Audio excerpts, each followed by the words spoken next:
दोस्तों national scholarship portal 2025-26 के लिए खोल दी गई है।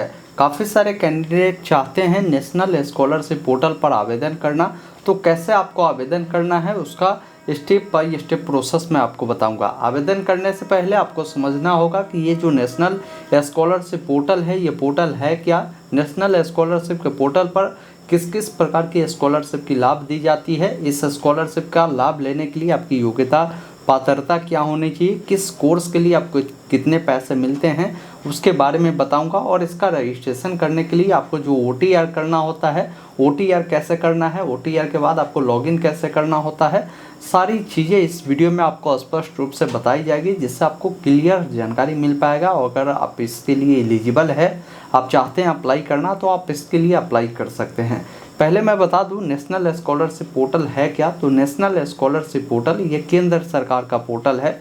जैसे क्या होता है ना कि केंद्र सरकार की भी जो भी स्कॉलरशिप स्कीम होते हैं उसका लाभ तो मिलता ही है। बहुत सारे स्टेट गवर्नमेंट का भी जो स्कॉलरशिप का लाभ है वो आपको नेशनल स्कॉलरशिप पोर्टल के माध्यम से ही दिए जाते हैं। जैसे मैं आपको कुछ स्कॉलरशिप के बारे में बता दूं, जैसे आप जानते होंगे सेंट्रल सेक्टर स्कीम के बारे में। सेंट्रल सेक्टर स्कीम हर स्टेट में क्या होता है ना कि जब 12वीं बोर्ड होती है, 12वीं बोर्ड में बच्चे की जो नंबर है काफ़ी अधिक होता है, तो कैंडिडेट की जो लिस्ट है उस बोर्ड स्टेट बोर्ड के द्वारा एक लिस्ट जारी कर दिया जाता है कि हमारे बोर्ड में इतने बच्चों ने काफ़ी अच्छा नंबर लाया है, तो उन बच्चों को बेनिफिट जो है वो बोर्ड नहीं देती है। वो आपका जो ये नेशनल स्कॉलरशिप का पोर्टल है उस पर आपको जो है आवेदन कर इसका बेनिफिट लेना होता है। ऐसे बहुत सारे स्कीम हैं, जैसे NMMS national means cum merit scholarship होता है। इसके तहत 8वीं या 7वीं कक्षा में ही बच्चों की एक एंट्रांस ली जाती है। जो बच्चे इसमें क्वालिफाई किए होते हैं उनको इसका बेनिफिट मिलता है। इसके अलावा PM यशस्वी स्कॉलरशिप होता है, इसका भी लाभ जो है नेशनल स्कॉलरशिप के पोर्टल पर ही दी जाती है। तो इन सब के लिए अभी क्या है ना कि आवेदन प्रक्रिया स्टार्ट हो चुके हैं। तो आपके लिए ये वीडियो महत्वपूर्ण है, आप ध्यानपूर्वक देखिए। और चैनल पर नया है तो मैं कहूँगा कि सब्सक्राइब कर लीजिए, इस प्रकार की लगातार अपडेट आपको मिलेगा। आइए स्क्रीन पर चलते हैं, पूरी जानकारी स्टेप बाय स्टेप बताते हैं। नेशनल स्कॉलरशिप के बारे में अगर आपको डिटेल जानकारी चाहिए तो सबसे पहला काम करें, गूगल ओपन करें, टाइप करना है ऑनलाइन अपडेट STM। यह वेबसाइट मिलेगा onlineupdatestm.in का, इसे ओपन करें। सर्च बॉक्स में आपको लिखना है नेशनल स्कॉलरशिप और सर्च करना है। आपके सामने ये आर्टिकल आ जाएगा नेशनल स्कॉलरशिप पोर्टल 2025 का, जिस पर आपको क्लिक करना है। जैसे आप इसको क्लिक करते हैं ना तो यहाँ पर सारी जानकारी इस स्कॉलरशिप के बारे में बताई गई है। इस स्कॉलरशिप की विशेषताएं और लाभ क्या है वो समझ लीजिए। जैसे इस स्कॉलरशिप के तहत केंद्र और राज्य सरकारों की सभी स्कॉलरशिप योजनाओं के तहत जो आवेदन प्रक्रिया है एक ही पोर्टल से लिया जाता है। इस पोर्टल पर काफ़ी सारे कैंडिडेट जो है पहले जो है 2 बार 3 बार आवेदन कर देता था, तो उसको रोकने के लिए, डुप्लीकेशन और धोखाधड़ी को रोकने के लिए डिजिटल जो प्रक्रिया है वो शुरू की गई है। स्कॉलरशिप की जो राशि है डायरेक्ट DBT के माध्यम से विद्यार्थी के खाते में भेजी जाती है। इसमें क्या है ना कि कक्षा 1 से लेकर PhD तक के विद्यार्थी आवेदन कर सकते हैं।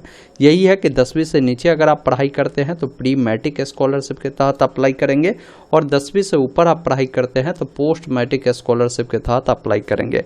अप्लाई करने के लिए आपको ज़रूरत पड़ता है OTR रजिस्ट्रेशन का, जैसे हम लोग वन टाइम रजिस्ट्रेशन के नाम से जानते हैं, ये आपको देना होगा।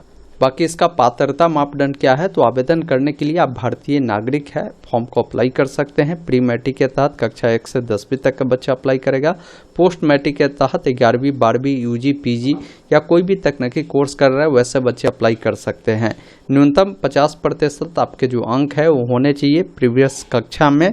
वही कोई SC ST वाले कैंडिडेट है तो इनको 5% का छूट है, मतलब 45% भी होगा तो भी फॉर्म को भर सकते हैं। आय का सीमा क्या होता है, तो यहाँ पर बताया गया है कि आपकी जो इनकम है ना, पारिवारिक इनकम 2.5 लाख रुपए से कम होना चाहिए, ये ध्यान रखिएगा। बाकी एक लगभग अमाउंट आपको बताया गया है कि इस स्कॉलरशिप के तहत कितना राशि मिलता है। जैसे अगर ग्रेजुएशन अगर आप 3 साल वाला करते हैं तो आपको 12,000 रुपये जो है आपको मिल जाएंगे। वही कोई पोस्ट ग्रेजुएशन कर रहा है तो 20,000 रुपये तक आपको मिल सकते हैं। प्रोफेशनल कोई कोर्स करते हैं तो 20,000 रुपये तक आपको मिल सकते हैं। प्री मैट्रिक जो कि कक्षा 6 से 10वीं तक के अगर आप पढ़ाई करते हैं तो 350 प्रति माह प्लस 500 ट्यूशन फी, इसके आधार पर जो है आपको अमाउंट मिलेंगे। पोस्ट मैट्रिक के तहत अगर अप्लाई करते हैं तो योजना के आधार पर आपको इसका बेनिफिट मिलता है, मतलब जितने आपने फी स्ट्रक्चर बोनाफाइड लगाया होगा उसके आधार पर ये आपको जो है बेनिफिट देते हैं। इसमें डॉक्यूमेंट क्या क्या लगता है, तो इसमें आपका आधार कार्ड, इसके अलावा बैंक खाता पासबुक जो कि आधार से NPCI से लिंक होना चाहिए, इनकम सर्टिफिकेट, जाति प्रमाण पत्र, निवास प्रमाण पत्र, बोनाफाइड सर्टिफिकेट, इसके अलावा शैक्षणिक योग्यता से संबंधित जो भी प्रमाण पत्र हो, पासपोर्ट साइज का फ़ोटो, चालू मोबाइल नंबर, ये सारे डॉक्यूमेंट आपको देने होते हैं।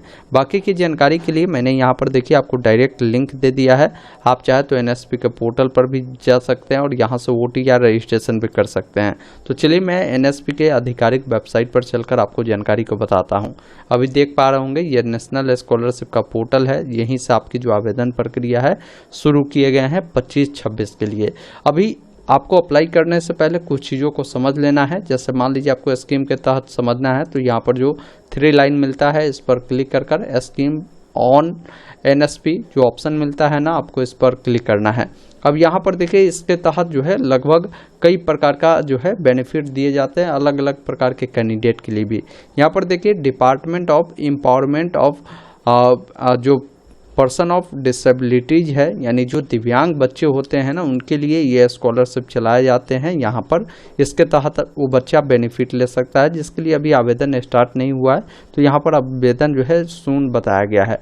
वही नीचे आएंगे तो एक और है डिपार्टमेंट ऑफ हायर एजुकेशन, इसके तहत अगर आप अप्लाई करते हैं ना तो यहाँ पर देखिए सेंट्रल सेक्टर स्कीम जिसे हम लोग CSS के नाम से जानते हैं, सेंट्रल सेक्टर स्कीम के लिए आवेदन स्टार्ट हो चुके हैं 2 जून से लेकर इसका लास्ट डेट जो रखा गया है वो 31 अक्टूबर 2025 तक है। इसमें क्या है ना कि आपका जो भी वेरिफिकेशन प्रक्रिया है 15 नवंबर तक कंप्लीट होगी। इंस्टीट्यूट के स्तर पर वेरिफिकेशन 15 नवंबर तक ही कंप्लीट करानी है। इसके अलावा जो भी DNO है, SNO है, MNO है, इनके स्तर से वेरिफिकेशन 30 नवंबर तक कंप्लीट करा ली जाएगी। सेंट्रल सेक्टर स्कीम के तहत बेनिफिट उन कैंडिडेट को मिलता है, जैसे अभी आप देखे होंगे बिहार बोर्ड ने अपना रिजल्ट इंटर का जारी किया है। अब इंटर में बहुत सारे ऐसे बच्चे होंगे जिनका नंबर काफ़ी बेहतरीन आया होगा। जरूरी नहीं है ये बिहार बोर्ड की ही मैं बात कर रहा हूँ, किसी भी बोर्ड से आपने 12वीं पास किया होगा और बेहतर अंक लाया होगा ना, तो उन कैंडिडेट के लिए ये सेंट्रल सेक्टर स्कीम चलाई जाती है। मैं बिहार राज्य से हूँ तो बिहार राज्य में अभी इसका जो लिस्ट है बिहार राज्य द्वारा जो है जारी नहीं किया गया है, नहीं तो जारी होता तो मैं आपको इस पर एक वीडियो भी ला देता कि भाई कैसे अप्लाई करना है। तो जिन बच्चों को NSP कटअप लिस्ट का इंतज़ार है आप थोड़ा सा वेट करिए, ये बहुत जल्द आएगा, तो आप सेंट्रल सेक्टर स्कीम के तहत अप्लाई कर सकते हैं अगर आपका नाम आता है तो। इसके अलावा देखेंगे माइनॉरिटी ऑफ ट्राइबल अफेयर्स के तहत जो है जो ST वाले स्टूडेंट होते हैं जो हायर एजुकेशन लेना चाहते हैं तो उनको यहाँ पर फेलोशिप और स्कॉलरशिप के तहत बेनिफिट मिलते हैं। इसके लिए भी 31 अक्टूबर तक आपके आवेदन चलेंगे। उसके बाद देखेंगे डिपार्टमेंट ऑफ स्कूल एजुकेशन के तहत जो है यहाँ पर एक स्कॉलरशिप चलाए जाते हैं NMMS जो कि national means cum merit scholarship होता है। इसके लिए क्या होता है कि आपके 8वीं कक्षा में ही एक एग्ज़ाम लिए जाते हैं। उस एग्ज़ाम में बच्चे अगर बेहतरीन परफॉर्मेंस करते हैं, जो कि हर राज्य के जो गवर्नमेंट स्कूल होते हैं वहाँ पर ये कंडक्ट करवाई जाती है, तो इसमें अगर आपका नाम आ चुका है, आपने क्वालिफाई कर लिया है, तो इसके तहत आप अप्लाई कर सकते हैं।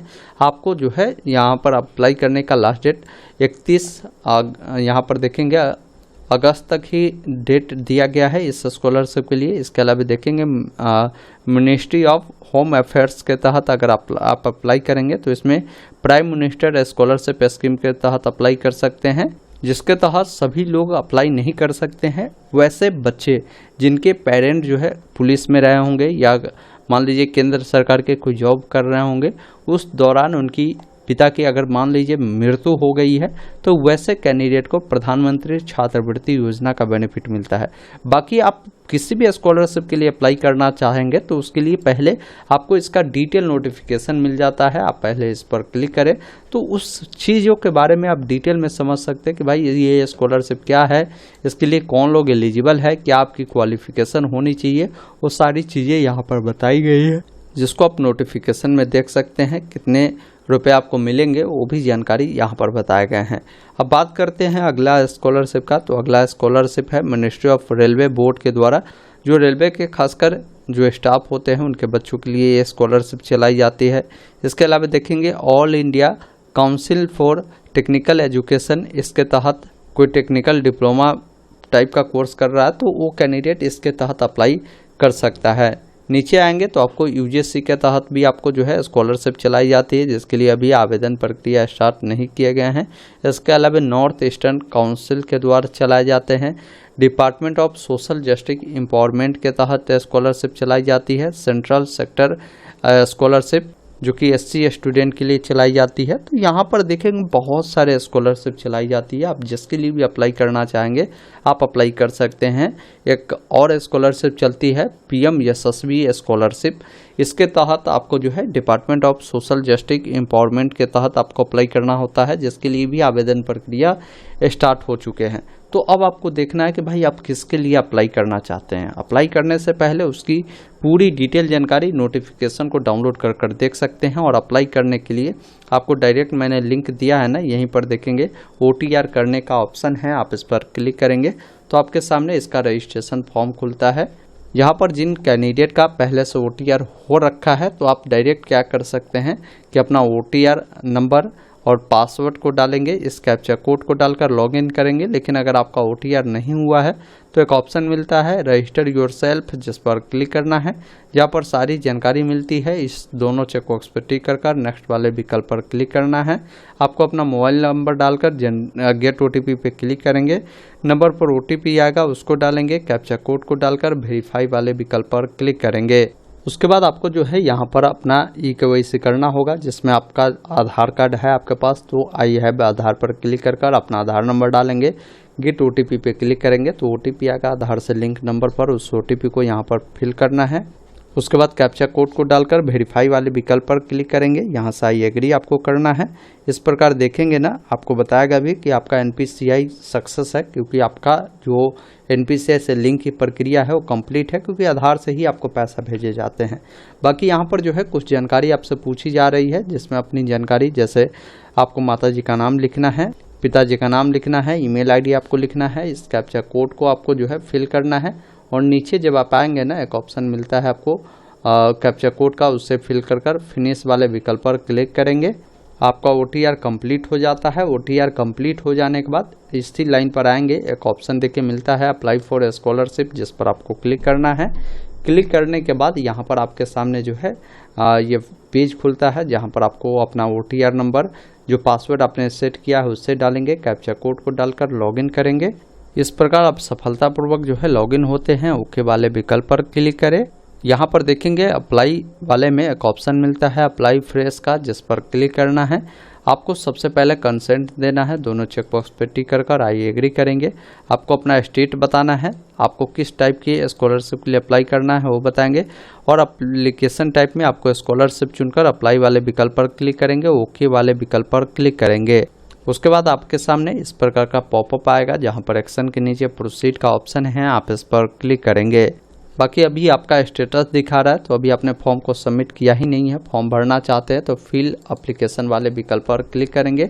आपका जो भी जानकारी है यहाँ पर देखने को मिलता है, बाकी की कुछ जानकारी भरनी होगी। तो मैं कहूँगा कि अभी आपको जो है देख लेना है कि आपको किसके लिए अप्लाई करना है, क्योंकि मैं इससे आगे की प्रोसेस आपको इसलिए नहीं दिखा पा रहा हूँ क्योंकि इससे आगे की प्रोसेस करने के लिए हमारे पास कोई ऐसे जेन्युइन जो कैंडिडेट है उनका डाटा है नहीं। क्योंकि देखिए बिहार में क्या है कि बिहार में बिहार गवर्नमेंट ने एक अलग पोर्टल आई है जिसका नाम बिहार पोस्ट मैट्रिक स्कॉलरशिप है। अब बिहार पोस्ट मैट्रिक स्कॉलरशिप के तहत जो बच्चे एलिजिबल है वो इसके लिए अप्लाई नहीं कर सकता है। इसके लिए वही कर सकता है, मान लीजिए जिनका सेंट्रल सेक्टर स्कीम में नाम लिस्ट में आता है तो आप इसके लिए अप्लाई कर सकते हैं। बाकी जनरल वाले कोई बच्चे हैं बिहार के तो आप जो है NSP के तहत अप्लाई कर सकते हैं। वही BC BC SC ST वाले इस पर अप्लाई आप नहीं कर सकते हैं, ये विशेष तौर पर आपको ध्यान रखना है। तो बाकी जैसे ही इसका NSP लिस्ट आता है आगे की प्रोसेस में आपको दिखा दूंगा। इसमें कुछ करना है नहीं, पहले आपको पर्सनल इन्फॉर्मेशन देना है, फिर एकेडमिक डिटेल देना है, फिर आपको एप्लीकेशन स्पेसिफाई देना है, फिर किस स्कीम के लिए अप्लाई कर रहे हैं, उसके बाद स्कीम स्पेसिफाइड डिटेल देना है, डॉक्यूमेंट देना है, फिर फॉर्म को आप सबमिट कर सकते हैं। तो ये प्रक्रिया जैसे ही हमारे पास आता है ना डाटा, आगे की प्रक्रिया मैं दिखा दूंगा। बाकी मैंने हर एक चीज़ों को बताया है, आप चाहे तो इनका FAQ को भी डाउनलोड कर पढ़ सकते हैं इस स्कॉलरशिप के बारे में कि कैसे अप्लाई करना है, कैसे आपको जो है यहाँ पर डेमोग्राफी अपडेट करना है, वो चीज़ें भी आपको बताई गई। बाकी अगर आपको लॉग आउट होना है ना, तो देखिए ऑप्शन यहीं पर मिलता है लॉग आउट का, आप यहाँ से लॉग आउट भी हो सकते हैं। दोस्तों अभी आपने देखा, मैंने आपको स्टेप बाय स्टेप बताया कि कैसे नेशनल स्कॉलरशिप पोर्टल की मदद से आप सभी को आवेदन करना है। बाकी आप कमेंट बॉक्स में बताइए, इतने सारे स्कॉलरशिप चल रहे हैं, इनमें से किस स्कॉलरशिप के लिए आप एलिजिबल है और किसके लिए अप्लाई करना चाहते हैं, ताकि उसका जैसे ही हमारे पास डाटा आएगा मैं आपको डिटेल वीडियो उपलब्ध करवा दूंगा। वीडियो देखने के लिए बहुत बहुत धन्यवाद। जय हिंद।